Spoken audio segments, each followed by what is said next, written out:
A family was camping in the wilderness when the father suddenly heard his son screaming in the distance. When they rushed over, they discovered a corpse on the ground crawling with maggots. The victim's hands were bound across his chest. Based on the healing pattern of the wounds, they determined the body had not been moved. Confirming this was the primary crime scene, the medical examiner found dried blood on the ground and followed the trail of bloodstains. Eventually, beneath some leaves, they discovered severed feet. There was a fatal injury to the frontal bone that appeared to be caused by a blade. The feet showed no hemorrhagic injuries, proving they had been severed after the victim was already dead. Through fingerprint analysis, investigators identified the victim as Madison. In the victim's stomach, they found corn and raw wheat, foods typically eaten by horses. It appeared Madison had an unusual relationship with horses. Following the victim's billing records, investigators tracked down a motel. The owner revealed that shortly before his death, Madison had paid for an arrangement where a group of men would dress up as wild horses and enjoy being dominated, while the controller would give commands from the front while enjoying a meal. Investigators located Madison's last client, Amy.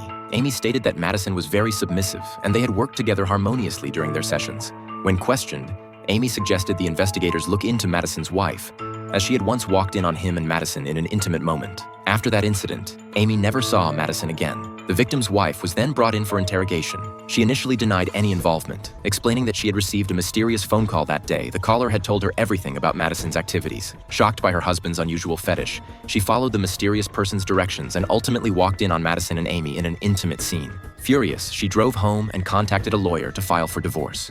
Her husband, Madison, subsequently disappeared mysteriously.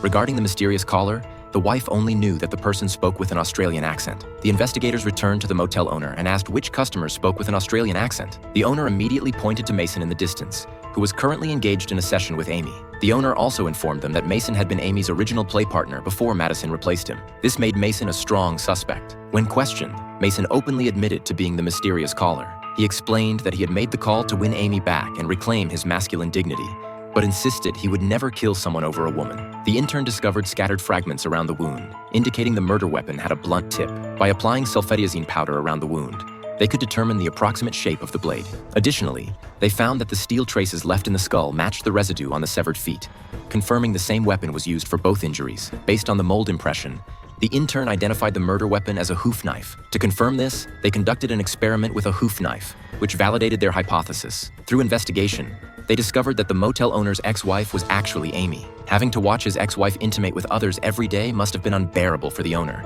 giving him a motive for murder. When confronted, the owner explained he had long been divorced from Amy, and what she did was none of his business. He admitted he did own a hoof knife, which had been stolen some time ago. Coincidentally, it went missing on the exact day Madison was murdered. With all evidence pointing to the motel owner, investigators had to arrest and detain him temporarily.